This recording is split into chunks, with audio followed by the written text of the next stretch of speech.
Hello दोस्तों, welcome. UPSC की पढ़ाई इस चैनल पर आप सभी लोगों का स्वागत है। आज दोस्तों जो हम लोग पढ़ने वाले हैं, जो हम लोग देखने वाले हैं, वो है हमारा इंडियन पॉलिटी। और आज का जो टॉपिक है वो है the making of the Indian constitution. UPSC CSE prelims 2026 को टारगेट करते हुए जीएस पेपर 1 की तैयारी के लिए इंडियन पॉलिटी का ये पहला लेक्चर है दोस्तों, जो हम लोग आज शूट करने वाले हैं, हम लोग रिकॉर्ड करने वाले हैं। तो दोस्तों स्वागत है आपका, आप सभी लोगों का यूपीएससी की पढ़ाई पर इस चैनल पर। तो दोस्तों स्टार्ट करने से पहले थोड़ा सा मैं अपने बारे में ब्रीफ कर देता हूं। मेरा नाम अमित मोदी है। मैंने बीटेक किया है केमिकल इंजीनियरिंग में। 4 बार सिविल सर्विसेज का मैंने प्रीलिम्स क्वालिफाई किया और जो है 4 बार ही मैंने मेंस दिया। 2002 से लेकर के 2007 के बीच में मैंने ये 4 बार प्रीलिम्स दिया। चारों बार मेरा क्लियर हुआ। मेंस भी 2 बार, चारों बार दिया, लेकिन 2 बार मेरा मेंस क्लियर हो पाया। 2 बार मैंने इंटरव्यू भी दिया। 17 ईयर्स से मैं पढ़ा रहा हूं। ये मेरा टेलीग्राम का चैनल है, इसका लिंक भी आपको जो है इस वीडियो के डिस्क्रिप्शन में मिल जाएगा, आप इसे ज्वाइन कर सकते हैं। तो दोस्तों जैसा कि मैंने कहा, आज का जो हमारा टॉपिक है that is about the making of the Indian constitution. आज हम लोग इंडियन पॉलिटी के इस सेशन को पढ़ने वाले हैं। सो दोस्तों इंडियन कॉन्स्टिट्यूशन यानी कि भारतीय संविधान, इसकी जो डिमांड है, पहली बार कंस्टिट्यूएंट असेंबली होनी चाहिए कॉन्स्टिट्यूशन बनाने के लिए। ये 1934 में ये आइडिया एम एन रॉय ने जो है पहली बार ये दिया इंडिया के अंदर। एम एन रॉय, मानवेंद्र नाथ रॉय, ये जैसा कि नाम आप लोगों को याद आता हो, ये पायनियर थे कम्युनिस्ट मूवमेंट के इंडिया के अंदर। 1935 में इंडियन नेशनल कांग्रेस ने पहली बार ऑफिशियली डिमांड किया कि एक कॉन्स्टिट्यूएंट असेंबली होनी चाहिए इंडिया के कॉन्स्टिट्यूशन को, इंडियन कॉन्स्टिट्यूशन को फ्रेम करने के लिए। और 1938 में जवाहरलाल नेहरू ने इंडियन नेशनल कांग्रेस के बिहाफ पर यह डिक्लेयर किया कि जो एक फ्री इंडिया का कॉन्स्टिट्यूशन होना चाहिए, बनाया जाना चाहिए, जिसमें कि बाहर का कोई भी इंटरफेरेंस ना हो, और ये बनाए एक कॉन्स्टिट्यूएंट असेंबली। ये constituent assembly universal adult franchise यानी कि बेसिक एडल्ट फ्रेंचाइजी के बेस पर इलेक्टेड बॉडी होनी चाहिए। यस, इलेक्टेड बॉडी, ये पॉइंट ध्यान रखिएगा कि पहली बार जवाहरलाल नेहरू ने ये कहा कि एक इलेक्टेड ये जो है बॉडी होनी चाहिए constituent assembly universal adult franchise के बेस पर 1938 में जो है ये कहा गया। इस डिमांड को ब्रिटिश गवर्नमेंट ने 1 अगस्त ऑफर 1940 में जो है इसके रूप में ये माना। और 1942 में स्टेफोर्ड क्रिप्स, ये एक कैबिनेट मेंबर थे जो कि इंडिया आते हैं क्रिप्स मिशन लेकर के, और उन्होंने ये कहा कि जो ब्रिटिश गवर्नमेंट है वो जो है एक इंडिपेंडेंट कॉन्स्टिट्यूशन जो है फ्रेम करने के लिए एक असेंबली बनाएगी, लेकिन ये होगा सब कुछ वर्ल्ड वॉर टू के बाद। तो दोस्तों अगर याद हो आपको, तो 1939 में वर्ल्ड वॉर टू ये शुरू हो चुका था। तो इसके बाद ही जो है वर्ल्ड वॉर टू जब खत्म होगा, तभी इंडिया के लिए एक इंडिपेंडेंट कंस्टिट्यूएंट असेंबली ये बनाई जाएगी। क्रिप्स प्रपोजल को रिजेक्ट किया मुस्लिम लीग ने। उनको चाहिए था एक separate nation, 2 separate constituent assemblies उनको चाहिए थी, एक इंडिया के लिए, एक पाकिस्तान के लिए। वेल दोस्तों फाइनली कैबिनेट मिशन प्लान ये इंडिया में आता है, और कैबिनेट मिशन जो है इसमें 3 मेंबर हैं, sir Patrick Lawrence, sir Stafford Cripps and A V Alexander. ये 24 मार्च 1946 में इंडिया में आते हैं। ये मिशन स्टैब्लिश किया गया, और ये मिशन अपने साथ लेकर के आता है कैबिनेट मिशन प्लान। मई 16 दो 1946 यानी 1946 में कैबिनेट मिशन प्लान पब्लिश होता है, और इंडिया के अंदर एक कंस्टिट्यूएंट असेंबली इंडिया के अंदर स्टैब्लिश की जाती है इंडियन कॉन्स्टिट्यूशन को फ्रेम करने के लिए। अब ये जो कॉन्स्टिट्यूएंट असेंबली है, ये जो है कॉन्स्टिट्यूट की गई partly on the elected basis and partly on the nominated basis. सबसे इंपॉर्टेंट चीज कि ये कैबिनेट मिशन प्लान जो है ये टू नेशन थ्योरी को रिजेक्ट करता है। 2 कॉन्स्टिट्यूएंट असेंबलीज होनी चाहिए, जैसा कि मोहम्मद अली जिन्ना ने, इंडियन मुस्लिम लीग ने डिमांड किया था। इस आइडिया को रिजेक्ट कर दिया जाता है। दोस्तों इन कॉन्स्टिट्यूएंट असेंबली कंस्टिट्यूट की जाती है in the month of May 1946। Election sorry ये ड्राफ्ट प्लान जो है बनता है, और इलेक्शंस होते हैं। इलेक्शंस का रिजल्ट आता है। ये कंस्टिट्यूएंट असेंबली नवंबर 1946 में कॉन्स्टिट्यूट की जाती है। ये जो कॉन्स्टिट्यूएंट असेंबली है इसकी टोटल स्ट्रेंथ रखी जाती है 389 मेंबर्स की। इस 389 मेंबर्स में से जो है 296 इलेक्टेड होंगे। कैसे होंगे? इलेक्टेड होंगे। और बाकी के 93 जो मेंबर्स होंगे वो नॉमिनेटेड होंगे।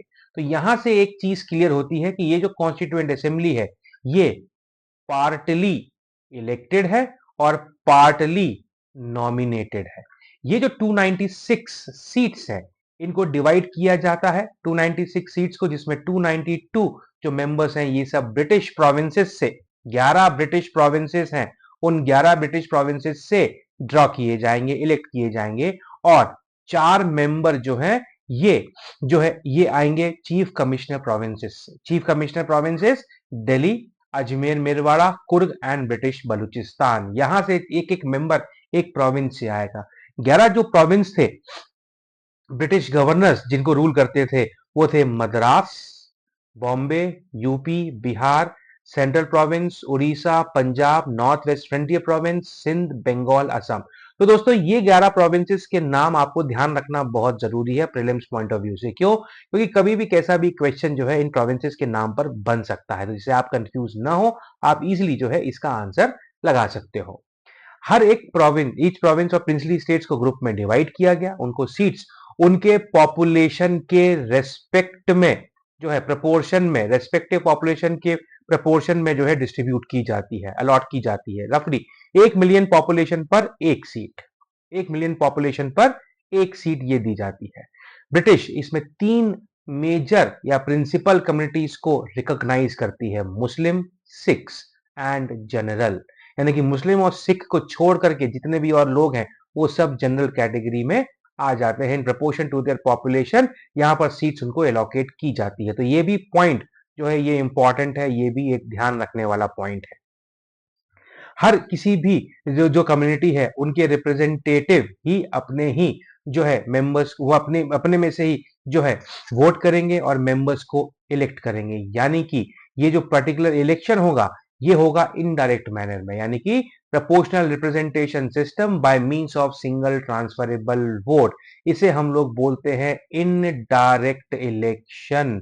सो जो कॉन्स्टिट्यूएंट असेंबली है यहां से क्या पॉइंट मिला? This assembly first is partly elected, partly nominated, partly elected, partly nominated, and जो इलेक्शन है वो कैसा है? यस, जो इलेक्शन है वो कैसा है? वो है इनडायरेक्ट, वो है इनडायरेक्ट। यानी कि जो अपनी कम्युनिटीज के जो रिप्रेजेंटेटिव्स हैं उन्हें इलेक्ट किया जाएगा by means of single transfer, by method of proportional representation by means of single transferable vote. जो प्रिंसली स्टेट्स हैं वो अपने मेंबर्स को नॉमिनेट करेंगे। कंस्टिट्यूएंट असेंबली यानी कि पार्टी इलेक्टेड हुई और पार्टी नॉमिनेटेड बॉडी हो गई। इनडायरेक्टली इलेक्टेड है, जैसा मैंने अभी आपको बताया कि इनडायरेक्टली इलेक्टेड ये जो पर्टिकुलर मेंबर्स हैं इनको इलेक्ट किया जाएगा। अब फ्रेंचाइजी किस बेस पर है? On the basis of tax, property and education. Limited franchise है। यहां पर अगर आपको याद हो तो 1938 में पंडित जवाहरलाल नेहरू ने क्या कहा था कि जो पर्टिकुलर कंस्टिट्यूएंट असेंबली है वो इलेक्टेड होगी। कैसे? On the basis of, on the basis of universal adult franchise, on the basis of universal adult franchise. ठीक है, लेकिन इस चीज को, इस डिमांड को नहीं माना। On the basis of tax, on the basis of property and on the basis of education जो है इस कंस्टिट्यूएंट असेंबली के जो मेंबर्स हैं इनको इलेक्ट किया गया। ठीक है, ये चीज क्लियर हुई। ये चीज ध्यान रखना बहुत ज्यादा जरूरी है। वेल दोस्तों, कॉन्स्टिट्यूएंट असेंबली के इलेक्शंस जो है जुलाई अगस्त में होते हैं 1946 में, और कांग्रेस 208 सीट्स जीत जाती है। 73 सीट्स मुस्लिम लीग जीतती है और बाकी छोटे मोटे ग्रुप्स मिला करके 15 सीट्स ये देते हैं। 93 सीट्स जो कि प्रिंसली स्टेट्स को एलोकेट की गई थी वो जो है विकेट रहती हैं, यानी कि जो प्रिंसली स्टेट्स हैं वो अपने आप को जो है दूर रखते हैं इस कंस्टिट्यूएंट असेंबली से। कंस्टिट्यूएंट असेंबली ये डायरेक्टली इलेक्टेड नहीं है जैसा कि मैंने आपको कहा, और Hindu, Muslim, Sikh, Parsi, Anglo Indian, Indian Christians, एससीज, एसटीज, विमेन्स, ये सारे के सारे सेक्शंस के जो रिप्रेजेंटेटिव्स हैं, यानी कि इंडियन सोसाइटी के जितने भी सेक्शंस हैं, उन सब के रिप्रेजेंटेटिव ये आते हैं कंस्टिट्यूएंट असेंबली में। और सबसे इंपॉर्टेंट पॉइंट क्या, सबसे important point, Mohammad Ali Jinnah and Mahatma Gandhi, these two person were not a part of constituent assembly, they even didn't participated in the election process। ठीक है, तो ये चीज याद रखने की है, ये चीज ध्यान रखने की है, इसे भूलिएगा नहीं, बिल्कुल भी मत भूलिएगा, ये काफी इंपॉर्टेंट है। कंस्टिट्यूएंट असेंबली की पहली मीटिंग होती है 9 दिसंबर को 1946 में, और पहली ही मीटिंग में जो है एक टेम्पररी प्रेसिडेंट इस पर्टिकुलर असेंबली का इलेक्ट किया जाता है, एंड दैट वाज डॉक्टर सच्चिदानंद सिन्हा। ऐसा होना चाहिए एक प्रेसिडेंट एक मीटिंग में, ये एक फ्रेंच प्रैक्टिस है जिसे फॉलो किया गया। मुस्लिम लीग ने इस मीटिंग को बाइकआउट किया। क्यों बाइकआउट किया, क्या था भाई, 73 मेंबर्स इलेक्ट होकर के आए थे ना, लेकिन फिर भी बाइकआउट किया। क्यों, क्योंकि उनको अलग से कंस्टिट्यूएंट असेंबली चाहिए थी। क्या चाहिए थी, उनको भी अलग से एक कंस्टिट्यूएंट असेंबली अपने एक सेपरेट नेशन के लिए चाहिए थी, जो कि ये डिमांड नहीं मानी गई, फिर भी उन्होंने पार्टिसिपेट किया और पहली मीटिंग को बाइकआउट किया। पहली मीटिंग में 211 मेंबर्स इन लोगों ने पार्टिसिपेशन किया। भाई 9 दिसंबर को पहली मीटिंग हुई, 11 दिसंबर को दूसरी हुई। 11 दिसंबर को डॉक्टर राजेंद्र प्रसाद को permanent president of the assembly elect किया गया। H C. Mukherjee and T T. Krishnachari को 25 जनवरी 1947 एंड 16 जुलाई 1947 को जो है ये as a vice president of the constituent assembly इनको इलेक्ट किया गया, एंड सर बी.एन. राव को लीगल एडवाइजर असेंबली का ये अपॉइंट किया गया। ये फंक्शनरीज है, ये डिग्निटरीज है, ये नाम है, ये हमको ध्यान रखना जरूरी है, याद रखना बहुत ज्यादा जरूरी है। क्या भाई, बहुत ज्यादा जरूरी है, क्वेश्चन में एज इट इज आ जाते हैं यार। ठीक है, अगर यूपीएससी में नहीं आएगा तो स्टेट पीएससी में आएगा, पर आएगा जरूर। तो ये याद रखना जरूरी है, क्योंकि हम बेसिक से पढ़ रहे हैं, हम लक्ष्मीकांत से पढ़ रहे हैं, है ना, बेसिक किताब में से हम लोग ये पढ़ रहे हैं, तो ये जरूरी है। फिर 13 दिसंबर को ऑब्जेक्टिव रेजोल्यूशन 1946 में पंडित जवाहरलाल नेहरू ये पास करते हैं।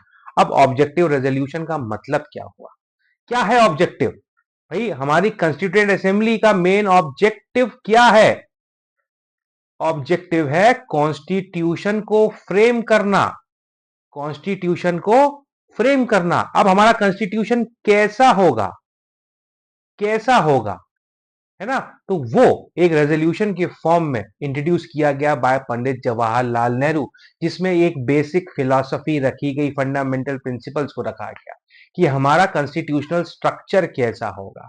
भाई कंस्टिट्यूएंट असेंबली डिक्लेयर करेगी कि इंडिया जो है एक इंडिपेंडेंट सोवरेन रिपब्लिक स्टेट हो, इंडिपेंडेंट सोवरेन रिपब्लिक हो, ठीक है, इंडिपेंडेंट सोवरेन स्टेट हो, उसमें यूनियन ऑफ स्टेट्स हो और अदर टेरिटरीज हो, ये इसका कॉन्स्टिट्यूशन हो। इंडिया ऐसे बनेगा, यूनियन ऑफ स्टेट्स कहलाएगा, अदर टेरिटरीज भी जो है अभिन्न अंग होगी इंडिया का, और इंडिया जो है एक इंडिपेंडेंट नेशन होगा, स्वतंत्र नेशन होगा, सोवरेन होगा, अपनी मर्जी का मालिक होगा, और गणतंत्र होगा, यानी कि रिपब्लिक होगा। टेरिटरीज जो है उन सबको ऑटोनॉमस जो है स्टेटस ये प्रोवाइड किया जाएगा, उनके पास भी रेसिडेंसी पावर्स जो है नहीं होंगी, पर हाँ सेंटर के पास होंगी, सेंट्रल गवर्नमेंट के पास होगी। पावर्स एंड फंक्शंस जो है रेसिडेंसी पावर्स भी उनके पास होंगी। ठीक है, एडमिनिस्ट्रेशन जो है कुछ पावर्स यूनियन गवर्नमेंट को दी जाएंगी। जितनी भी अथॉरिटी होगी सोवरेन इंडिपेंडेंट इंडिया की, ये सब ऑर्गन्स ऑफ द गवर्नमेंट जो है पीपल से अपनी अथॉरिटी को डिराइव करेंगे। गारंटी होगा इंडिया के अंदर justice, equality of status and opportunities, equality before law, freedom of thoughts, expression, belief, faith, worship, vocation, association, action, ये सब चीजें इंडिया का पार्ट होंगी। अगर आपको ध्यान हो तो हमारे प्रियम्बल में भी ये सारी चीजें दी गई हैं, है ना, equality of status, opportunity and so on, आगे वाले लेक्चर्स में देखेंगे। सेफ गार्ड्स प्रोवाइड किए जाएंगे, जो भी माइनॉरिटी कम्युनिटीज हैं, बैकवर्ड है, डिप्रेस क्लासेस है, बैकवर्ड क्लासेस है, इंटीग्रिटी को मेंटेन करना होगा रिपब्लिक की।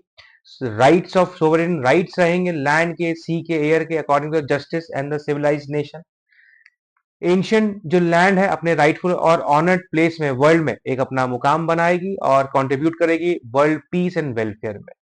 तो ये कुछ 8 मेजर पॉइंट्स थे जो कि पंडित जवाहरलाल नेहरू ने, या 8 मेजर ऑब्जेक्टिव थे जो कि पंडित जवाहरलाल नेहरू ने अपने इस ऑब्जेक्टिव रेजोल्यूशन में रखे। कहा कि हमारा कॉन्स्टिट्यूशन इस प्रकार से होना चाहिए। और मजे की बात देखो, यूनानिमसली पूरी कॉन्स्टिट्यूएंट असेंबली ने इस पूरे रेजोल्यूशन को एज सच पास कर दिया। क्या किया कि हाँ साहब, आपका कहना बिल्कुल सही है, 22 जनवरी 1947 को यानी कि 1947 को इस रेजोल्यूशन को यूनानिमसली अडॉप्ट कर लिया गया और यही रेजोल्यूशन आगे चल के बना हमारे कॉन्स्टिट्यूशन का प्रीएम्बल यानी कि प्रस्तावना। ठीक है, लेकिन धीरे धीरे with the passage of time eventually constitution जो है सब्सिक्वेंट स्टेजेस में शेप होता चला गया। ठीक है, मॉडिफाइड इसका जो फॉर्म है उसे हम प्रीएम्बल कहते हैं। अब इंडिया इंडिपेंडेंट हुआ अगस्त 1947 में। यस, कॉन्स्टिट्यूएंट असेंबली तो पहले ही बन गई यहां पर, तो कुछ चेंजेस होंगे। इंडियन इंडिपेंडेंस एक्ट ये पास किया गया भैया, है ना। रिप्रेजेंटेटिव ऑफ 6 स्टेट्स, जब ये आया कुछ ऐसा होगा तो जो असेंबली का हिस्सा थे वो उन्होंने पार्टिसिपेट करना शुरू किया। माउंटबेटन प्लान को एक्सेप्ट किया गया, कंट्री को पार्टीशन किया गया। मुस्लिम लीग जो है जिसे पहले डिनाई किया था, अब वो असेंबली में आ गई और इंडियन इंडिपेंडेंस एक्ट ये पास किया गया। Fully sovereign body constituent assembly को बना दिया गया। अब वो अपने मर्जी के जैसा कंस्टिट्यूशन बना सकती है और अडॉप्ट कर सकती है। ठीक है, असेंबली को एम्पावर किया गया कि वो चाहे तो कोई भी लॉ जो कि ब्रिटिश पार्लियामेंट ने इंडिया के लिए बनाया है उसे वो रखे या एब्रोगेट कर दे। असेंबली अब एक लेजिस्लेटिव बॉडी भी बन गई आफ्टर 1947। ठीक है, दो सेपरेट फंक्शन असेंबली को असाइन कर दिए गए। पहला, उसको बनाना है कॉन्स्टिट्यूशन और दूसरा ऑर्डिनरी लॉ कंट्री के लिए इनेक्ट करना है, पर दोनों जो है ये टास्क सेपरेट डेज में परफॉर्म किए जाएंगे, ऐसा भी आगे आ गया। डॉक्टर राजेंद्र प्रसाद जैसे जैसे असेंबली कॉन्स्टिट्यूशन बॉडी की तरह मिलेगी तब डॉक्टर राजेंद्र प्रसाद चेयर करेंगे और जब as a legislative body meeting होगी तब जीवी मवलंकर, क्या जीवी मवलंकर जो है ये जो है बने रहेंगे प्रेसिडेंट या chairperson of the legislative body. ये जो फंक्शन है ये 26 नवंबर 1949 तक रहा। असेंबली की टोटल स्ट्रेंथ जो कि पहले 389 थी अब वो कम कर दी गई। 389 से जो असेंबली की स्ट्रेंथ थी टोटल वो आ गई 299। अब इसमें से जो है 299 में से 229 इंडियन स्टेट्स में से आएंगे और 70 जो है ये आएंगे हमारे प्रिंसली स्टेट्स में से। पहले कितने थे? 296 एंड 93। बाकी ये मेंबर्स कहां गए? पाकिस्तान चले गए। ठीक है, कुछ फंक्शंस जो अदर फंक्शंस थे जो कि कॉन्स्टिट्यूएंट असेंबली ने रेटिफाई किए बनाया, जैसे इंडिया की मेंबरशिप को कॉमनवेल्थ में रेटिफाई करना, नेशनल फ्लैग को अडॉप्ट करना, नेशनल एंथम को अडॉप्ट करना, नेशनल सॉन्ग को अडॉप्ट करना, डॉक्टर राजेंद्र प्रसाद को इंडिया का पहला प्रेसिडेंट इलेक्ट करना। ये कुछ फंक्शंस थे जो कि कॉन्स्टिट्यूएंट असेंबली ने करे।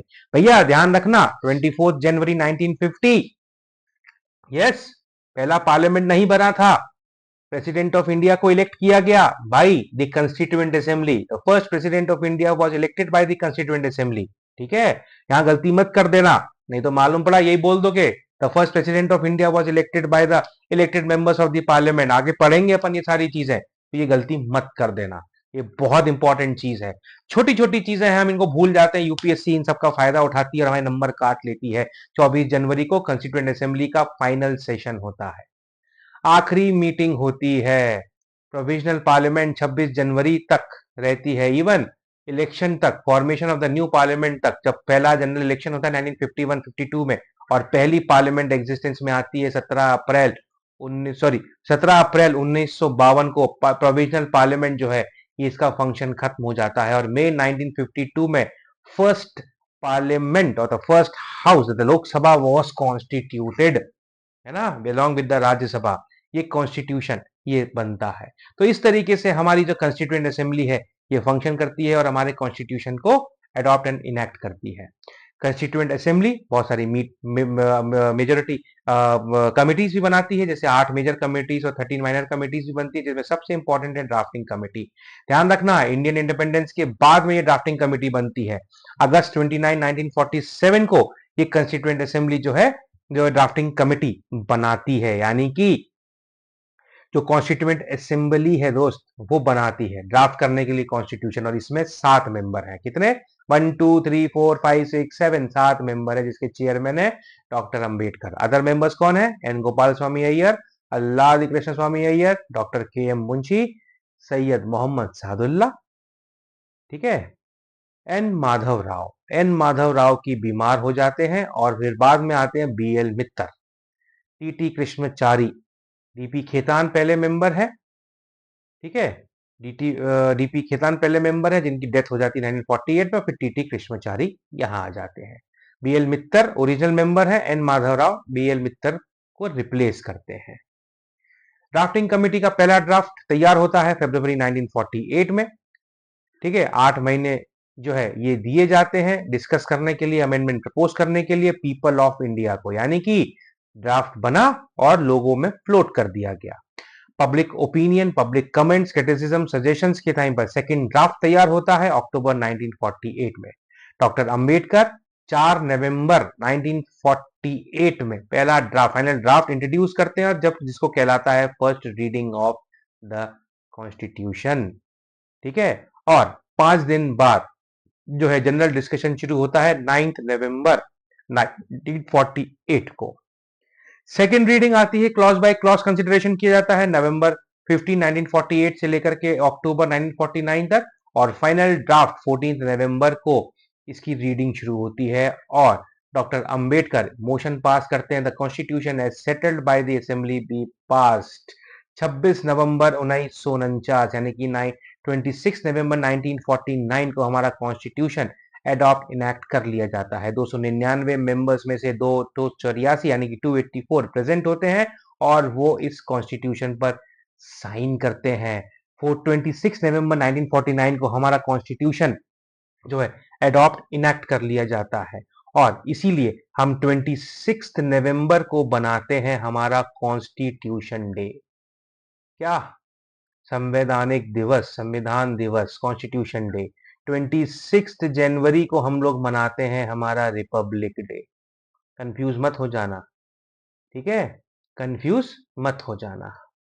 कॉन्स्टिट्यूशन को अडॉप्ट कर लिया जाता है with a preamble, 395 articles and the 8 schedules, ठीक है। फादर ऑफ इंडियन कॉन्स्टिट्यूशन ये डॉक्टर अंबेडकर को कहा जाता है, इन्हीं की मेहनत से। ये लॉ मिनिस्टर थे उस टाइम पर, क्या थे? लॉ मिनिस्टर थे। ये बेसिक चैप्टर है यार दोस्तों, मैं ज्यादा point by point, line by line आपको इसलिए नहीं बता रहा हूं क्योंकि इसमें सिर्फ कुछ कुछ पॉइंट्स हैं जो हमको ध्यान रखने हैं, है ना। ये चीज, इससे ऊपर मेंस में कोई क्वेश्चन नहीं आएगा, इसके ऊपर प्रीलिम्स में ही क्वेश्चन आएंगे और ऐसे ही हमको घुमा दिया जाता है इन क्वेश्चंस में से, है ना, इन्हीं पॉइंट्स में से ऐसे घुमा दिया जाता है।